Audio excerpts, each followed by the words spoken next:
Remember, if you enjoy, to like, share, and subscribe. Episode 11, Reflection. While I was searching for Kieran's notebook, the lights went out again. I took a candle and lit it in what was now a familiar routine. After a while, I put it on the library floor and scanned the bookshelves. I need a book about rocks. The thought that I would have to dig into all this was exciting. I'm going to learn so many new and interesting things about Indian culture. It's so fascinating. Who knew that even a necklace would spark my interest? Actually, I probably need a book about minerals. I doubt it's a gem, even though Miss Kahan said it's very expensive. After all, it was used to build that altar. They wouldn't have left a huge chunk of it in the forest if it was that precious. Anorithorite. I think that's what it was called. I need more books on minerals. I'll look for this name in the table of contents. Know the name of the stone, guess that it was a mineral. Your search will be quick. Having picked up several books about minerals, I began to look for the word I knew in the table of contents. It only took me about 5 minutes to find the right chapter. I still had plenty of time, so I carefully put everything back in its place. As I was doing so, I noticed that one book on the same shelf was not completely aligned with the others. It was as if the person who had been putting it back had been in a hurry, or maybe used it often. I pulled out the small volume, which turned out to be about botany. Some pages were dog-eared. There was nothing strange about it, but I leafed through each marked page out of curiosity. Happy, Galiponga, Varrola, red resin, mint oil. A recipe for an infusion? I didn't linger, but I silently memorized the names of those plants. Then I went back to the book I needed. The chapter told me everything I needed about anorithorite. It's the oldest mineral on the planet. Samples of it were found on the moon. It's also called lunar anorithorite because the light-colored areas of the moon's surface are made of it. Popular for esoteric uses, it's a stone with a powerful, dark female energy. In addition, it is considered the stone of the goddess Kali in Hinduism. I recoiled from the book. Some of the tiles in the Kaligat garden are made of it. I noticed that night. Everything's connected. That discovery surprised me. Even the little things matter here. So, Amaranth's connected to the lunatics from Klipagrami who built the altar. They are all Shaktas, but this is too much of a coincidence. Puzzled, I stepped away from the bookshelf and tripped over the candle. It fell, drowning in a pool of wax. Damn it, I'm definitely not going to stay in this library without the light again. I quickly picked up the candle and lit it again. Something flashed in front of me. I suddenly realized that I was looking at a mirror and my own reflection moving inside of it. What's this doing here? It's dusty, too. Last time this corner was empty. I stared at my slightly pale face in the mirror. Something moved behind me. Huh? I don't see anything. Ah, now we do. In the reflection, a shadow was creeping up the wall. It wasn't mine. It was shifting slowly along the vertical surface. There was no one there who could be casting it. I felt a pang between my shoulder blades as if I was being watched. Stealthily, carefully, the shadow moved further along the wall. Becoming darker. It became darker. Hey, look at that. Taking a solid form, and a wicked glint appeared in its eyes. It was moving, calmly, as if it knew that I couldn't get away. Unhurried and peaceful, it controlled the situation. Controlled me. That was what scared me the most. A barely audible hoarse whisper cut through the silence. Choose. Choose. Chilled to the bone by what I was seeing, I was too scared to turn around. Choose a side, otherwise fate will rip you in half. Otherwise, I'll rip you in half. The shadow became more defined. Feminine curves appeared, framed by long, tangled hair. I remember her. She's from my visions. The floorboards creaked with every step she took, and I said, Dark Mother. Mahadevi Kali. I felt fear and awe at the thought that the great Kali was standing right next to me. And I was just her ignorant child.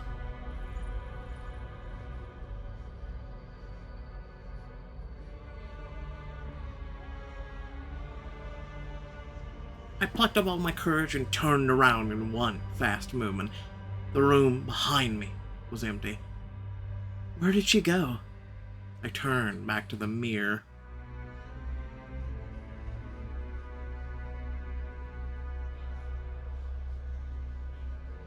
Ah! Miss Basu. The reflection of a young woman stared back at me. The look she gave me was full of weary sadness, and her thin, beautiful neck was disfigured by a terrible cut. I suddenly knew that it was through her eyes that I'd seen those visions of the past. She was at the ritual in the woods and talked to Devdas Dubé. Her large, velvety brown eyes seemed so familiar, but that wasn't what scared me the most.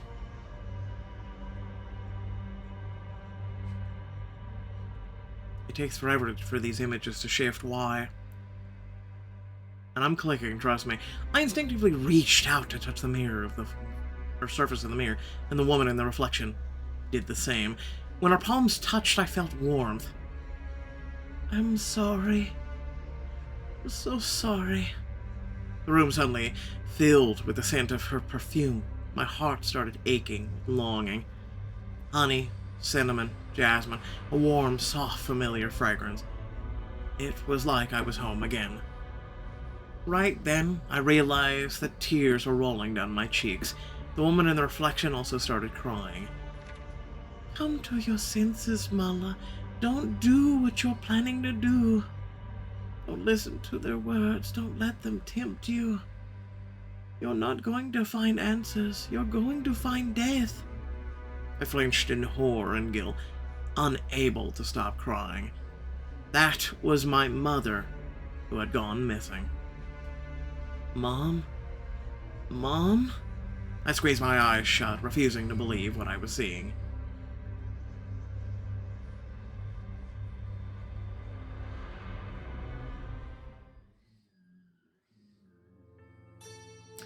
When I opened them again, there was no reflection or shadow in the mirror. I was left alone with a crushing realization. What I saw in the past, it was my mother's life. Her youth, her life in India, before she left. Did she grow up here in Calcutta? Has she been to Klipagrami? I know so little about her. A cry of pain was ripped from my chest and a wave of despair overwhelmed me. All I could do was take a short, ragged breath between sobs. Shivering and crying, I sank to the floor, wrapping my arms around my knees. I had to put my hand over my mouth so that no one would hear me. A lot was hidden in my tears. Countless questions, the horror of the realization, and a feeling of complete helplessness. I stood alone in this battle. No one could understand me. No one knew what I was going through. And everything had just become even more complicated. The following morning, my eyes were puffy from all my tears. I was feeling utterly exhausted and lost. For 15 minutes, I just lay there staring at the ceiling. It all makes sense now. In one of my visions, Mom mentioned Indira. That's Grandma's name. But why was Mom called Miss Basu? Why not Khan?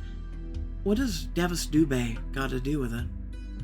She used to live in a luxurious house, but she told me that they fled from India because they were poor. Where do I start looking for answers? It's obvious that...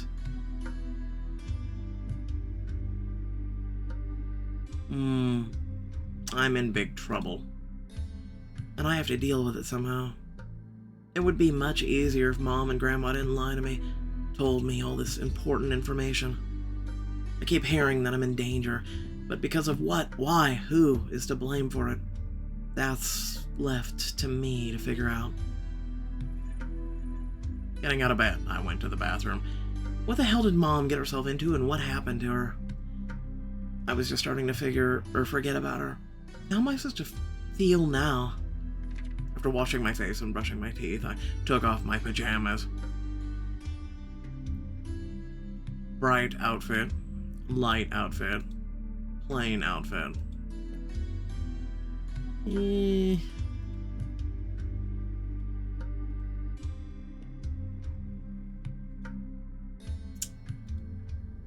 It's bright.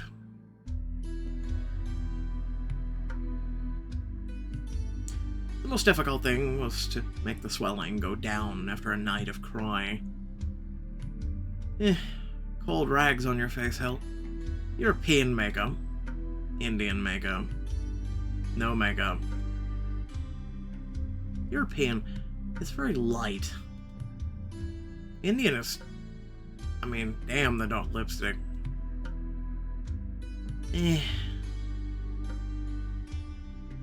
You know, the European and, like, no makeup look about the same. You know, I'm gonna just go with it. She looks pretty without all the makeup anyway. Wow, I look like a human being again. When I was done, I left my room. 'Cause it's not human to cry. Just kidding, no it is. Everyone was already gathered in the dining room. The cook was explaining something to Kieran, who was laughing cheerfully. Everyone looked in a good mood. Breathe, Amala. There's no need to spoil other people's morning. This is my tragedy, not theirs. I'd better try to cheer up a little. The cook asked me what I wanted for breakfast. You have a cook. Coffee. Korean rice. I don't know about that in the morning. Naan with vegetables. Yeah, we're doing coffee. Just coffee for me, please. Amala, are you doing this again? You need to eat properly. Auntie's right. Eat or you'll become a walking skeleton. Since when are you a nutrition expert? Clearly I know better than you. Children, no bickering at the breakfast table. Bantering with Karen lifted my spirits a little. It almost felt like we were back at home. That's enough. It's like you were trying to upset me. Auntie, do you really think I'd ever want to upset you on purpose? What a charmer. You never. My shining boy, is like there are two suns in the world when you are around. You are as golden as my niece. A sudden thought flashed in my mind, but it disappeared before I could fully grasp it. Our conversation was interrupted by Arya entering the dining room. Good morning, children. Meredil. Ready for Duja Puja. It would be such a splendid festival. Is it fun? My brother turned to me pleadingly. Mala, can we go? Can we? I'd like to. It must be an amazing sight. But I need some time to think about it. I'm not sure it's a good idea. I literally just said it's a good idea, but okay. What? Why? Come on. I came all the way to India to stay home. It sounds like a great opportunity to see something cool. I'll think about it, okay? No, I want to know now. What's there to think about? Stop talking back. I told you I'll think about it. If you think you're a grown-up, then you should act like one. I can't drop everything and get to the puja with you. You must understand that. But I didn't say no, Karen. I said I'll think about it. I didn't come here on holiday. This is a work trip for me, so I have responsibilities. was probably a bit too harsh, but I'm sick of hearing about this festival. Kieran sighed wearily, pushing his food around on the plate. He seemed to have lost his appetite. He nodded stiffly. Fine, I got it. Why are you being so harsh to him, Amola? Let me take him to the puja. You've already done so much. I don't want to keep bothering you. Don't be silly. Are you really offering to help me out again? Our conversation was interrupted by Aryan, who was addressing his wife and momentarily changed the subject. I talked to Rami at the market today. Do you know what he told me? The whole western part of the city is buzzing with the news. What news? Something terrible happened to a family near the slums. Every one of them went crazy overnight.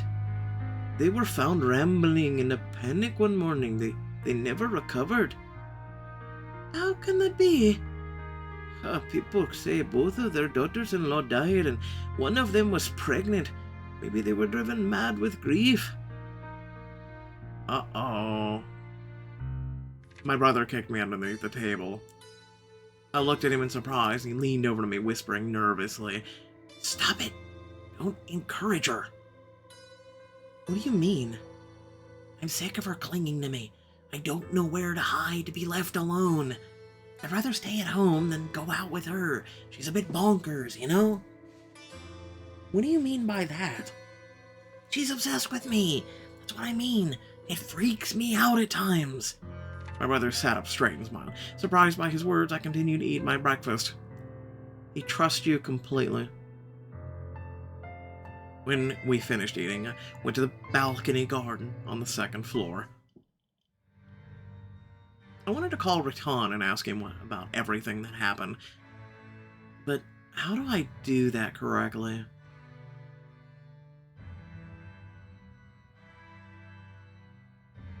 Well, he said if you ever need him, call on him, so... But I guess we could do descend? I don't know. Even though we're close, Rattan is still a deity. I should show my respect. My call was answered quickly. The moment my vision blurred, I collapsed onto the floor, but instead of hitting the surface underneath me, I felt nothing. The freefall instantly brought back memories of the damned cave, the crowd of bahoots who wanted to rip me apart. I suppressed a panic gasp, prepared for a hard landing. When I opened my eyes, however, I was already laying in front of the shrine. I couldn't remember any of the pain from the impact or not, even the exact moment I landed there. Rita Shiva sat majestically in front of me. Rattan? You called me, but I had no desire to have a private conversation in that garden. I decided that since you had already taken this journey once, nothing terrible would happen if you did it again. It's fine. Thank you for answering. I really ought to speak to you. Of course. I told you to call me whenever you needed me.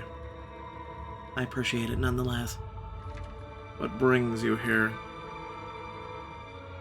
My vision from the past. You knew who they were about, didn't you? I did. So, why didn't you tell me right away? Why waste my time and energy on all this? I certainly didn't expect to see my mother in the mirror crying.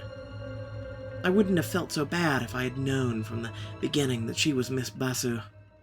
Are you toying with me? Do you like watching me stumble in the dark like a blind kitten?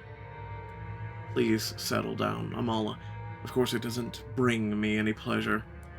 I needed to protect you. It's part of my duty to gradually help you find out all the details.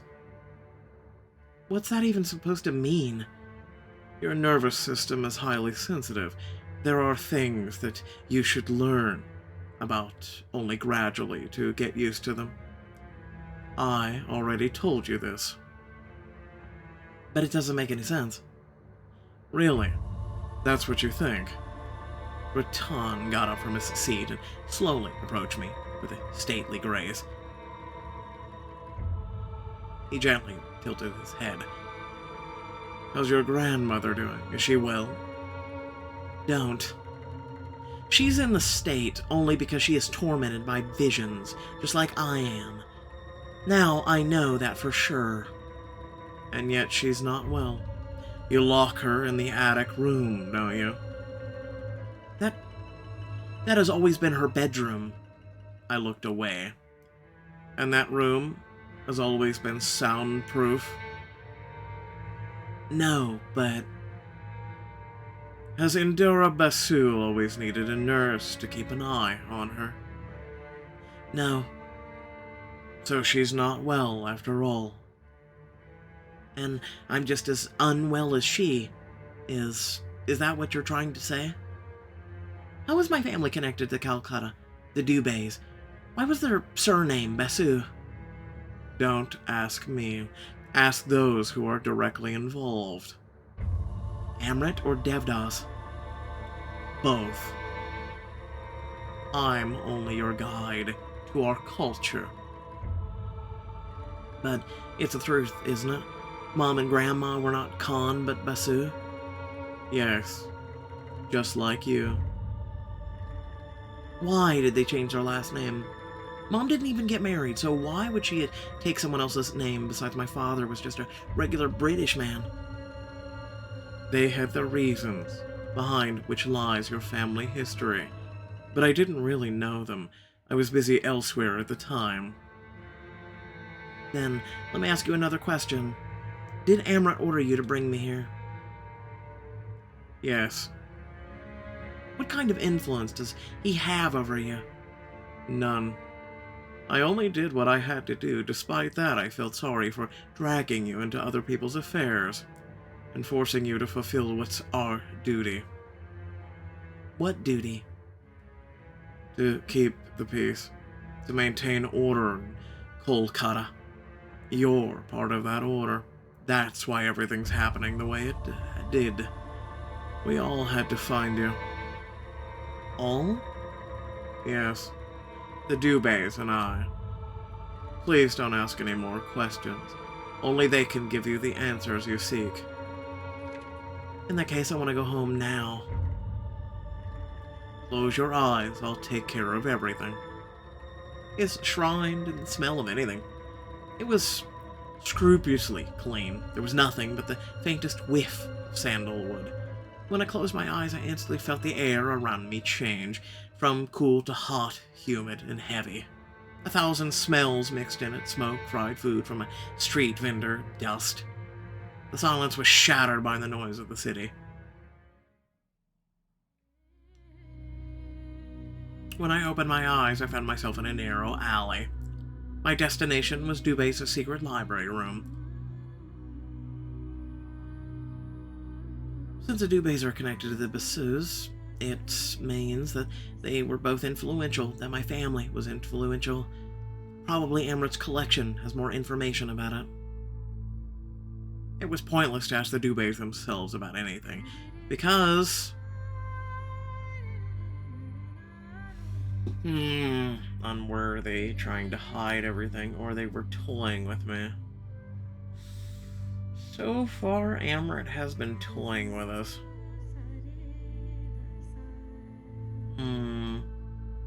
Yeah, we'll go with toying.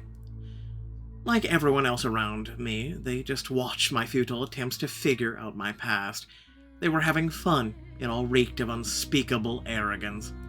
That's why I wasn't counting on their help.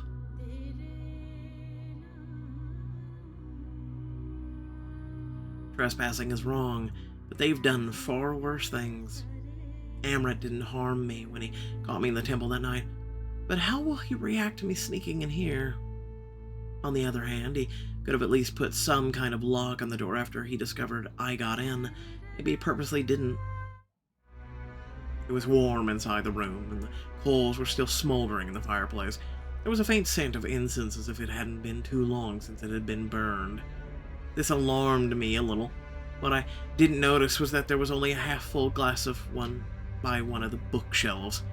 I had no time to waste. I needed to find something on genealogy or history.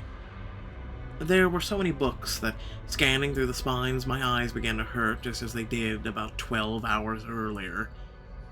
At the Kahans, I was afraid of meeting the dead lurking in the dark, but here I was afraid of meeting the living. Amrit would have probably killed me if he found out that I was here poking around without permission. If Amrit really is the priest I saw in my visions, I'm in trouble. He'll surely going to kill me. Just as he killed those who displeased him or got too close to his secrets. Was Manu murdered because he helped me? Suddenly I had a realization. If Grandma warned Kieran, she must have known about what was going on here. She used to know the Dubés, so she was probably aware of their affairs and what exactly they were doing. The pieces of the puzzle are beginning to fall into place. After a little while, I came across a book in the history section. Between boring biographies of people I didn't know, a thick, glossy book stood out. Its English title caught my eye. The cover told me that my search was finally over. M. Patil, the Influential Dozen. Banerjee, Dubé, and other prominent families of Western Bengal. At first, I could hardly believe my luck. Then, it all made sense. Amrit is very proud of his status. No wonder he collects any publications mentioning his family. It's only logical. But why is it in English? Why did this Murali Patil write in foreign language? I think this was aimed at foreigners. They were trying to hide the details from the locals. The author didn't speak any Indian language.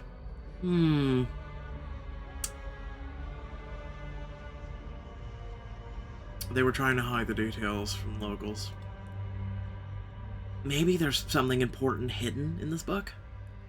Although there's hardly anything secret about a list of influential families, everyone here would have already heard about them. I started eagerly reading about everything that mattered.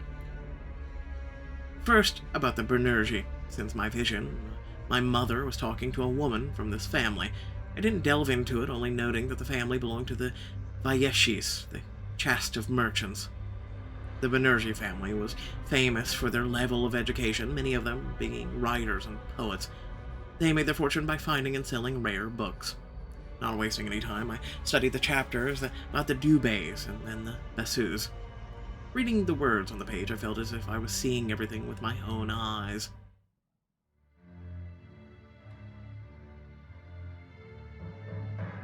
The Dubés are an ancient Brahmanical family whose influence in religious circles is considered extensive. They belong to the highest caste and are respected by people who enjoy the most privileged position in society. There's a couple we don't know. Their faces are blurred. Wait, what is this? Now you can save your favorite in-game moments to your profile and view them again. Okay. Amrit. Amrit cutscene was added to your profile. Hey, it's kind of cool. The Dubés are famous for their sons, who's wisely handled the family affairs.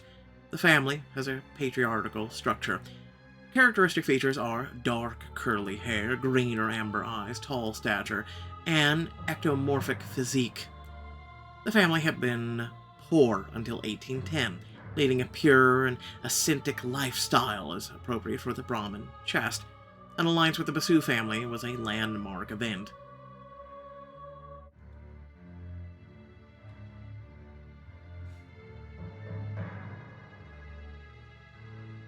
The Basus are an ancient new word. Hi, how are you?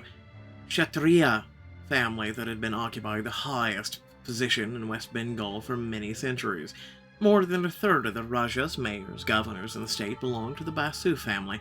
They were an influential, powerful family that controlled all the business conducted in the area.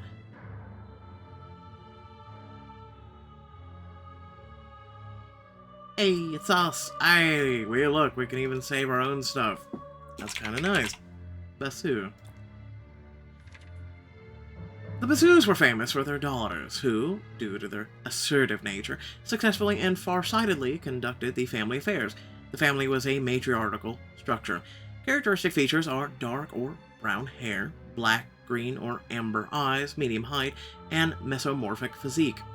The family originates from the small village of Clipagrami near the city of Calcutta. The Basus could consider the mutually beneficial alliance with the Dubé family to have been the peak of their influence. Apparently we can save this too. Really? Let's call it mutual. Those with knowledge join those with power in an unbreakable alliance. Around 1960, the Basu family almost died out. You can save every single one of these. No, I'm good. As the number of family members decreased significantly, their influence also waned. The reason for this state of affairs is considered to be the loss of the Basu's family interest in management. An alliance with them no longer brought benefits to other parties, and several power players withdrew from the game.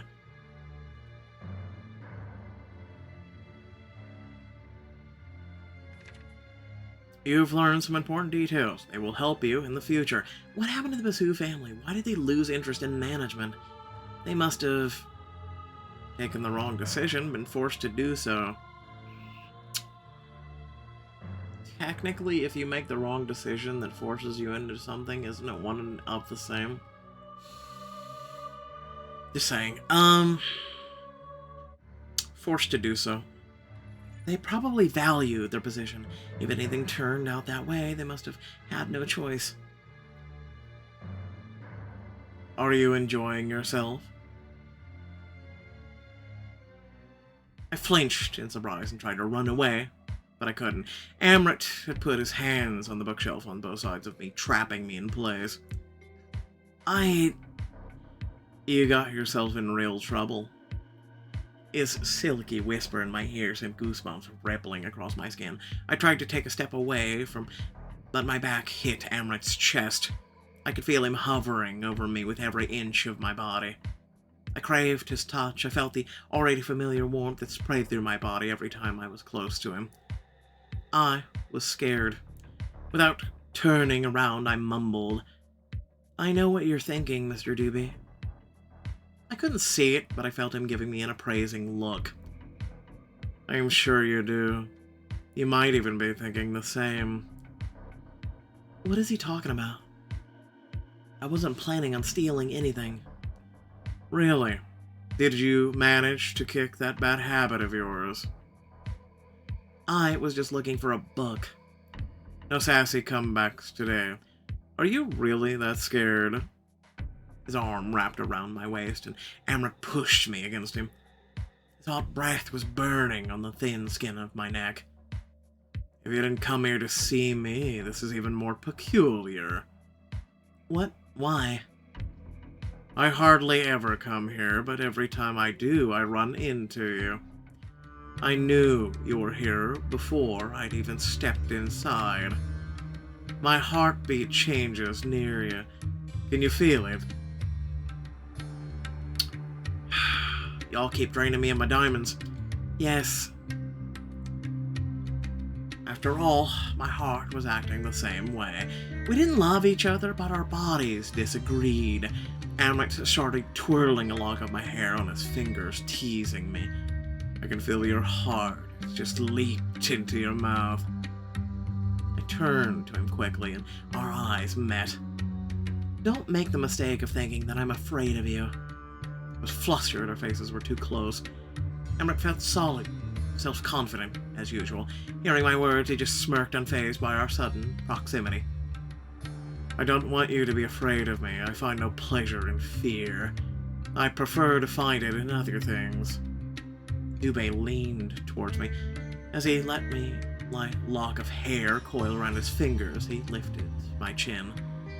There was something special in the way he looked at me. It wasn't a gaze of simple curiosity or kindness. I couldn't find the right words to describe it. Amrit had a way of looking at you, so attentive, focused, that made you feel as if you were exceptional. Right then, I was the center of his world, all I cared about. His lips touched my cheek, gently, cautiously. His touch felt more sensual than lustful. He knew perfectly well that even something so small would have been enough to make me tremble. He is kinder to you because he likes you very much. You came here without permission. Again. What were you looking for?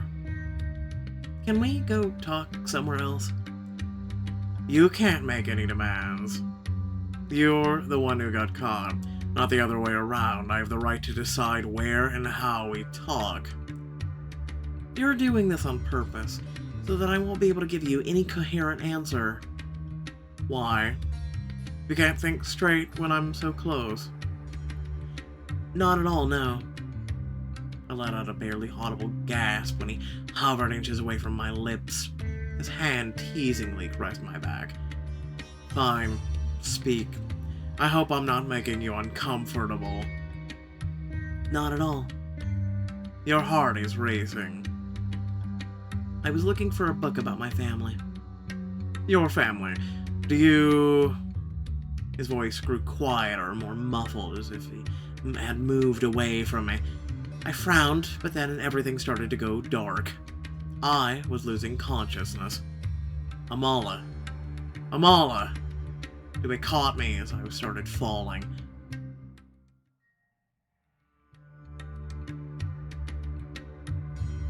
Don't just stand there. Start packing. Are we really going to do this? The wave of anxiety that gripped my mother suddenly swept over me. They'll kill us if they catch us. This is inexcusable behavior. Don't stop arguing, Jyotsna. Do as you're told. Indira was nervously grabbing things and throwing them inside some bags. There were only a few pieces of luggage strewn about. The women were going to travel light. I let the servants go. You have to pack everything by yourself. By myself? Mom's hands were shaking, but she obeyed. What about the ones who stay? Well, that's on them. I warn them. I'm not going to sacrifice any of you for someone else's crazy ideas. But what about Kamal? He refused to come. He'll hide in the village like everyone else. You know what's going to happen next. It's for our own good. Mom, are you sure about this? I saw it with my own eyes, and it was terrifying. Veins in her forehead throbbed in tension. She was talking about something that had unsettled even such a tough and determined woman as the head of the Basu family. I started shaking violently and regained consciousness. Amrit was leaning over me, looking a little worried. I was lying on his lap. Did I really scare you to the point of fainting? I tried to get up, but the man gently laid me back down. Careful, don't make any sudden movements. I'm fine. I can see. I was lying in somewhat an awkward position. Amrit gently helped sit me up. Let's not waste any more time. Talk. I was looking for information about my family. Do you think it's stored here? Yes, and I've already found it. You finally put 2 and 2 together. You knew everything about my family, didn't you? He smirked, crossing his legs. He replied in a bored tone. Of course I knew. Is that why you always paused on my last name? The very idea of you using Khan instead of a noble bassoon name made me feel sick. How could I have known? I had no idea about any of this. We got loyalty. Someone has to explain to you what's proper and what is not. What? Was it fun, watching me struggle? Did you find it amusing? It was interesting, but not as much as you seem to think. It's hard for me to assume anything else due to your arrogance. Enough. My emotions overwhelmed me. I felt fear, resentment for my mother and grandmother's fate, helplessness, and nerve-wracking uncertainty, and I couldn't shake the thought that my mother was most likely dead.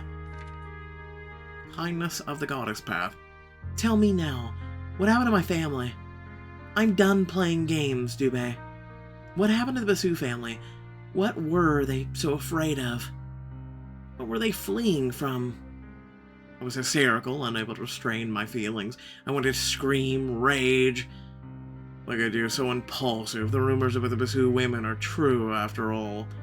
You're all a little crazy. Crazy? I expected no less from you, the famous Basu temper. It confused me. I couldn't understand the rules of the game he was playing with me. The sweetness of his touch mingled with the sharpness of his words.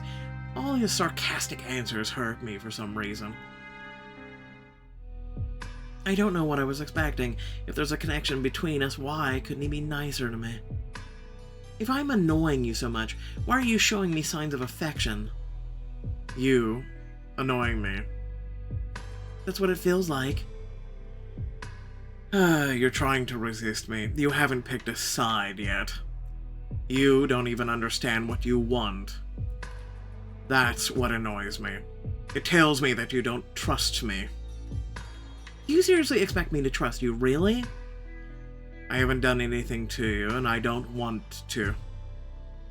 Is that supposed to reassure me? I jumped to my feet, indignant. I was attracted to him. There was no denying it, but it seemed as if we were on opposite sides. That's enough. Promptly stood up, took my hand, and pulled me back to him. I felt a surge of pride stir inside of me. What do you think you're doing? Save these childish tantrums for your colleagues.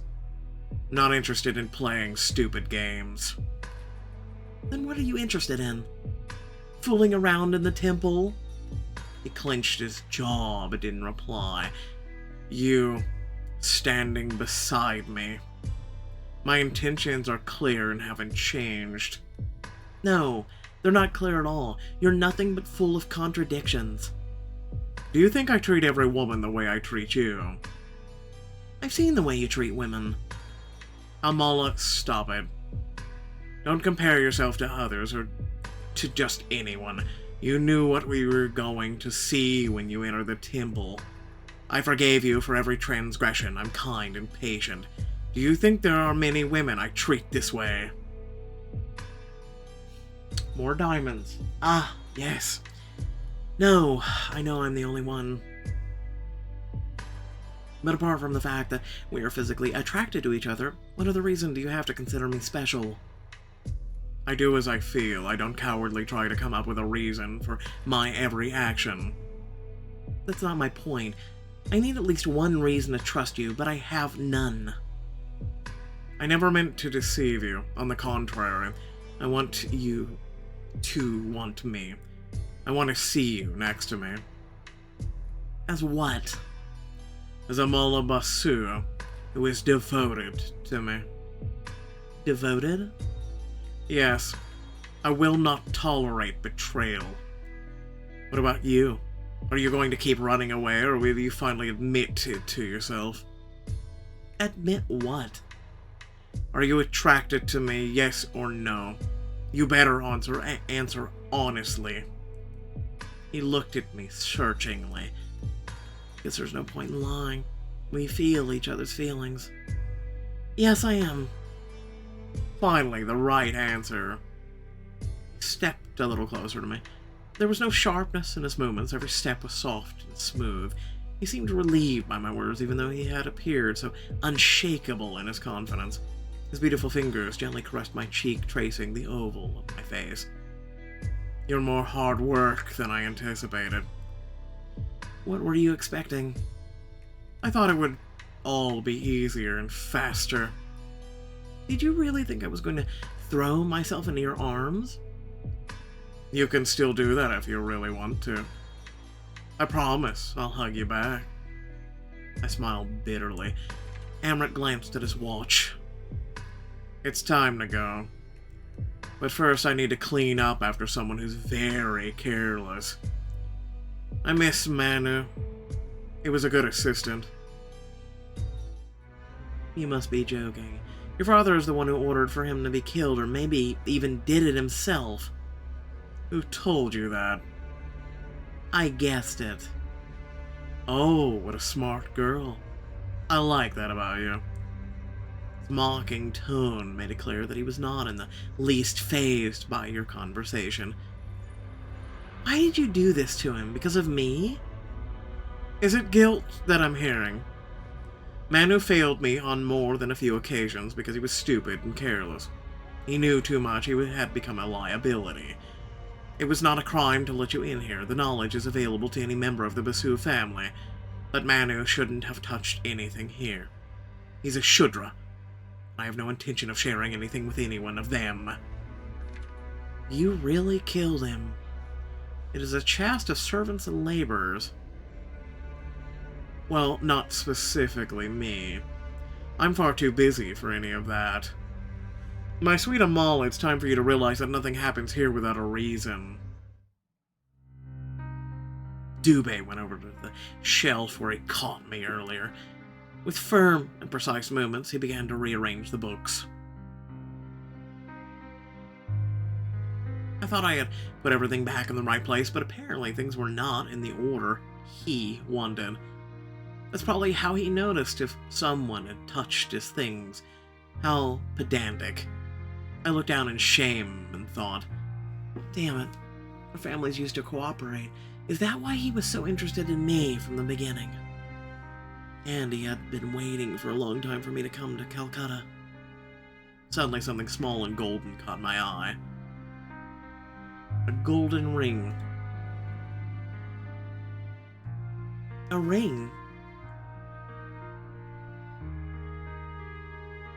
With a blue stone. Looks like the one of those that Amrit wears. Did it slip off his finger when he caught me as I fainted? Without thinking twice, I picked it up and... kept it as an option.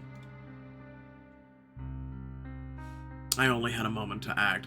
I barely hid the ring away before Amrit turned back to me. Don't you dare come here again without my permission. You either come with me, or don't come at all. Giggity. If you disobey me, you won't like the consequences. You've made yourself clear. I thought a minute ago the Basu family was allowed down there. Now we must need permission. Interesting. While he was talking to me, I was clutching his ring in my hand. So, can I come here with you? Ask nicely and you will find out. He headed for the exit. Shekhar and I will take you home. No. Yes. I hope to see you at the puja, Amala Basu. What makes you think I'm even going? I know you will. You won't leave Calcutta. You're too desperate to find the answers you seek. Stubbornness runs in your family. There's no escaping them. Don't pretend that you know me that well. I feel you, Amala, when you're angry, when you're afraid, when you're in love. Just like you feel me. His words infuriated me, because he was right. Religious practices are necessary. The body lives for a short time, but the soul lives forever. I would have waved off his comment, but the soul... The soul? We were talking in Bengali. Sana. You're being watched. Please be careful. Beware of people who talk about the soul in Bengali.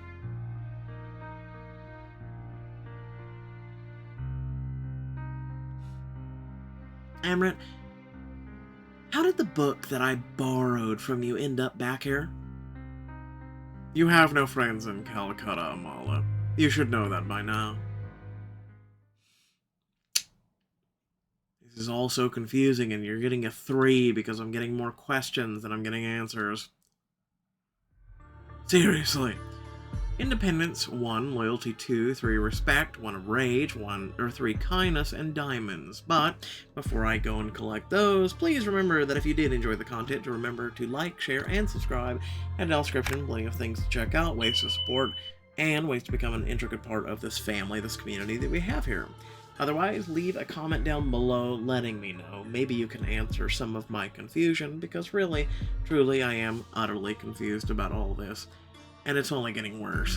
Without further ado, Catch you all later. Peace out.